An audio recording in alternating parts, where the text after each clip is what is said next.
A very warm welcome, ladies and gentlemen. My name is Raghav Kapoor. Raghu Pratap Singh, friends call me Raj, and I'm the CEO and co-founder at Smartkarma. Thank you all for joining us this morning, day one of Smartkarma Insight 2020. This four-day event will feature over 80 distinguished speakers and over 1,300 attendees, organized into 8 tracks and over 40 sessions. We have been honored and humbled by the support extended to us by our sponsors and by the generosity of the countless donors. Importantly, we are deeply encouraged by having so many of you join Smartkarma Insight 2020. Since our inception 5 years ago, Smartkarma has challenged conventions to bring radically new models to research production, distribution, and consumption. We began this by building from the ground up the leading independent research network, connecting providers to investors and issuers globally, and uniting them under one single platform. Bloomberg called us the Spotify of investment research. We simply called it Smartkarma. A deep desire from within to fundamentally reshape how communication and collaboration occurred, how ideas were shared and reshaped, and ultimately how markets moved. Our journey has been fast-paced, but not lonesome. We have been blessed by the support of incredible shareholders and a long list of customers who have, above all, believed in the power of the network and the mission we ultimately aim to serve. Through everything we do, Smartkarma has tried its very best to reshape the common perception that surrounds the finance industry, that it is materialistic, money-minded, and self-centered. Such impressions often also surround investor conferences, but with Insight 2020, we're here to alter that. Now, without further ado, I would like to pass it on to my co-founder. Thank you, Raj. My name is John Foster. I'm the other co-founder. So a very warm welcome from me too. It's so great to see so many of you here today, connecting with us, our sponsors, analysts, senior business leaders, academics, and industry experts, all of those that collectively make up the Smartkarma network. As you just heard from Raj, that creation of connection, enabling discussion and the sharing of insight and knowledge is what we've nurtured from the beginning. Now, with more need than ever for that connection, but such challenging impediments, we're delighted to extend our network further off our platform and into this conference, Insight 2020. In doing so, we hope to trigger a rethink, not only on how investor conferences can be held in the future, but more importantly, why. I hope and expect that all of us attending this conference are going to get a tremendous amount of value from it. But that's just the beginning. Thanks to all of you, our attendees, participants, sponsors, and donors, UNICEF are going to as well. Thanks to your generosity, all of the proceeds from this event will be directed to UNICEF's vital COVID-19 relief efforts in Asia and the Pacific. With this in mind, I'm delighted to hand over to Marc Rubin, UNICEF's Regional Advisor for Emergencies, who will brief you on the vital work that UNICEF are undertaking in the region and how your generous donations will be used. Thank you. Marc, over to you. Thank you very much, John, and thank you for inviting me. My name is Marc Rubin. I'm the Regional Emergency Advisor for UNICEF East Asia and the Pacific. So basically my function there is I'm based in Bangkok, and I'm overseeing everything to do with humanitarian action, disaster risk reduction, and all the areas which relates to protecting children's rights in situation of disasters, conflicts, and other areas. So obviously, I'm going to talk to you about 15 minutes about COVID-19, which in a way, it's the first time in my entire career where I'm talking to all of you with a crisis that relates to all of us. I mean, this is something unique. I'm not talking to you about a typhoon in the Philippines or, internal conflict in Myanmar or some famine in Africa. I'm talking about something unprecedented in a way which affects your private lives and your businesses as well as mine. But of course, what I'm going to talk to you about is probably the most vulnerable segment of our societies, and that's the ones that we are here to talk about. First of all, I'd like maybe to give a quick overview of the region we're covering. As you can see, from the north to Mongolia to the south in the Pacific, that's really the home of about 2.2 billion people. And from my point of view, of course, this region is an incredible opportunity for growth, but faced with some incredible challenges when it comes to rapid urbanization, you know, inequities among societies that are growing very fast, and of course, the exposure to major natural hazards that are driven by climate change, and that you're aware in this region when it comes to, typhoons and cyclones and the other geological hazards such as volcanic eruption and earthquakes that we're dealing with. I would also like to point out that it's not very well known, but East Asia and Pacific is the first regions affected by internal displacement, where about 9.3 million people were displaced in 2019, and 40% of those are children. So I'm telling you that because, of course, COVID-19 is a crisis which comes on top of very high level of vulnerabilities for many countries in the regions. When you think about a country like Papua New Guinea or Timor-Leste, they are very highly exposed and very low capacity of governments. As far as COVID-19 in the East Asia and the Pacific region, I think this adds new layers of vulnerability. And since the beginning of the crisis, we have in this region about 170,000 positive cases, and around 7,000 people have died from the crisis. So if you compare this, if you compare those figures relative to the population in itself, one would think it's not really, high. But of course, the situation is not the caseload itself, which obviously is very high in itself. It's really the impact that are coming from the measures that are being applied to contain COVID-19, and that's really what's going to affect the children. It's a child crisis in a way. We doesn't affect the health of the child through COVID-19 very much, but the implications that are driven through the response are absolutely enormous. So 325 million children, for instance, do not have access to continuous education and education services. 727 million people have had their access to clean water and safe water reduced. And 369 million people, for instance, do not have availability of basic sanitation services. And we're going to see probably an increase in food insecurity in the whole region.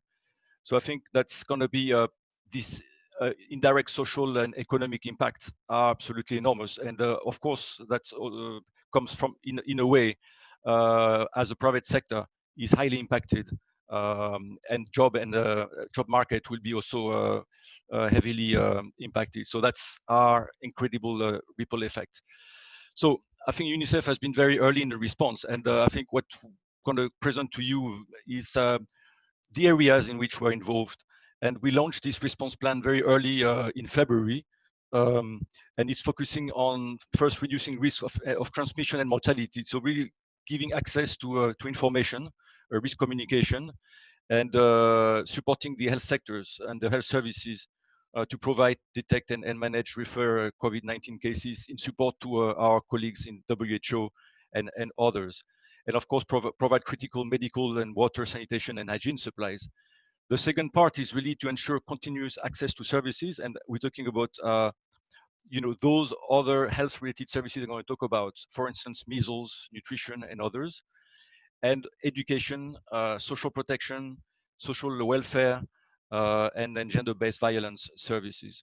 And the third is really to try and collect critical data that will inform where this crisis is going and how it's really impacting children's boys and girls. The first area, it's really what we call social isolation, but COVID-19 is also a social crisis where the most vulnerable and people who probably are marginalized, disenfranchised, are feeling the brunt of containment and lockdown. And that's really very important. You have people who are in quarantine centers, separated from children, separated from families, and they're suffering psychological and mental trauma. And that's really a critical when we come to the psychosocial aspect of this crisis. You have to know also, and you probably know that the level of gender-based violence is increasing tremendously in this situation. You know, the first risk for particularly for young women and children and young girls are within their homes when it comes to sexual abuse and exploitation and gender-based violence.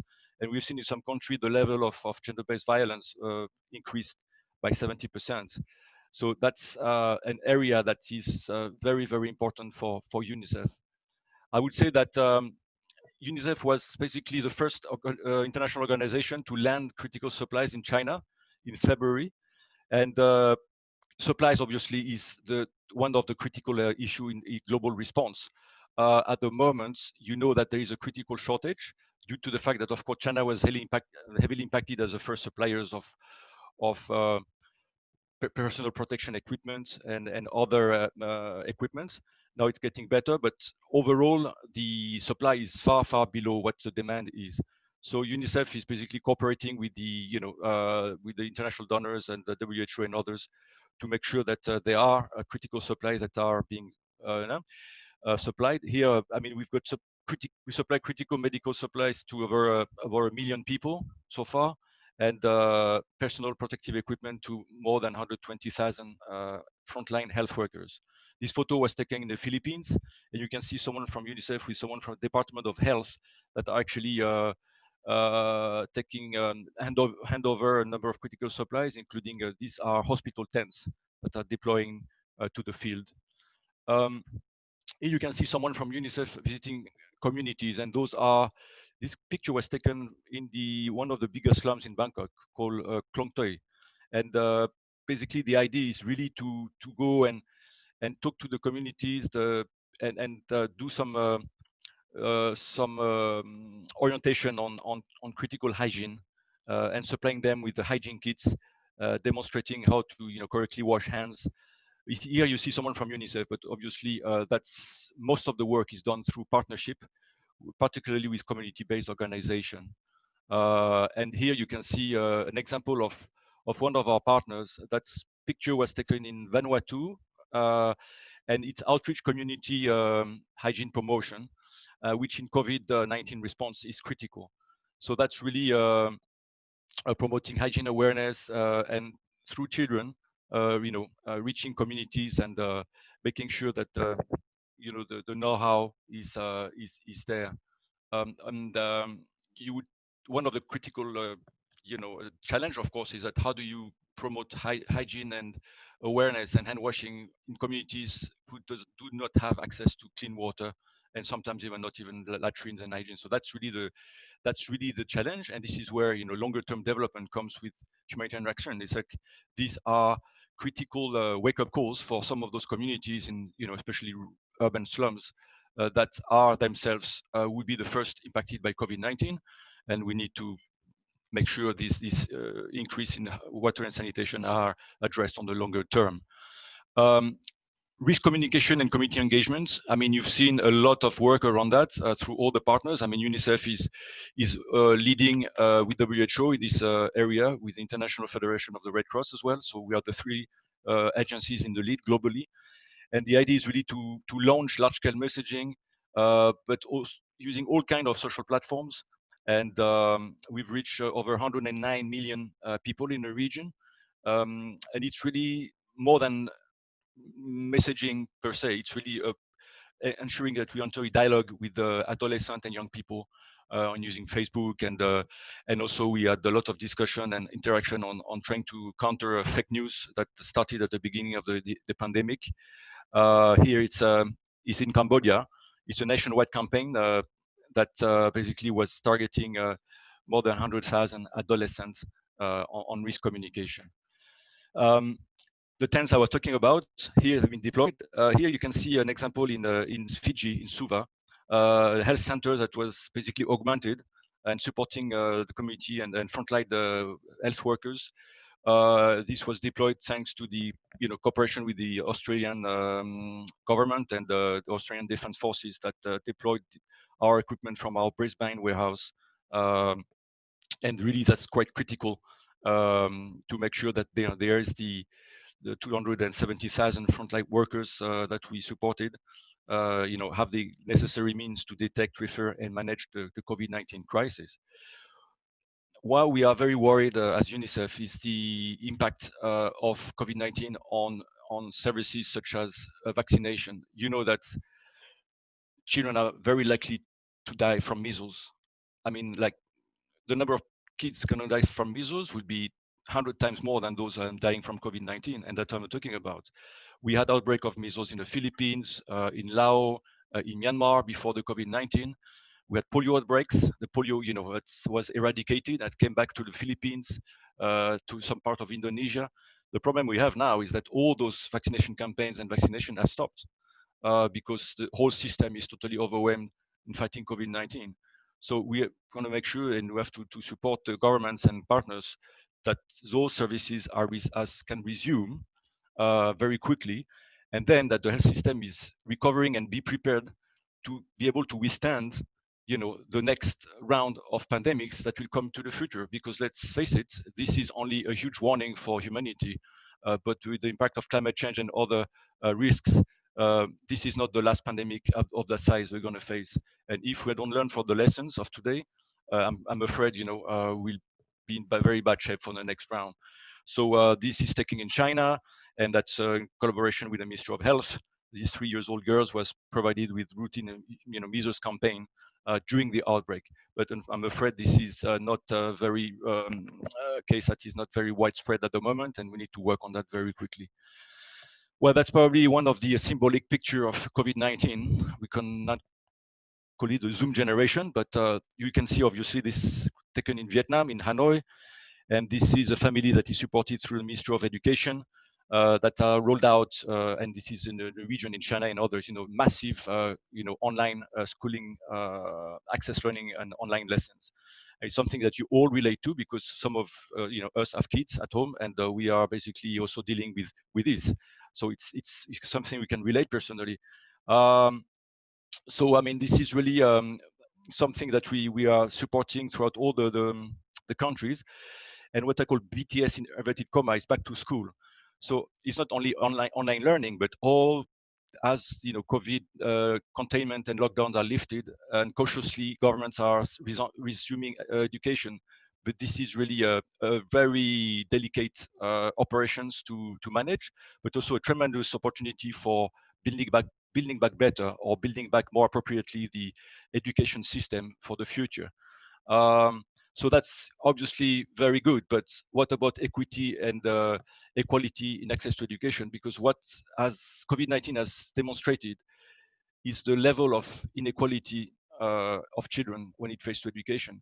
Obviously, these are privileged kids, but I think what is very important is to look at what is the implication for the next decade of increasingly digitalized world and digitalized education. And I think here you have a picture of rural Timor-Leste, and you can see that we work with Ministry of Education and partners to also enhance education, which is basically based on alternative learning platforms, adapted curriculum, appropriate materials. It could be through radios, through TVs, and other means. I like this picture because it shows also the bound, the intergenerational bound. And I think it's something that we also need to remind ourselves when we go increasingly online and digitalized, is that it's not only about efficiency of education, is about also retaining the bond between family members and education. That's also direct education is very important. So and how do we going to be ensuring education to millions of children who are still at the margin of society? Some of them are displaced, some of them are in conflict areas, and this is where we need to make sure we continue working on that.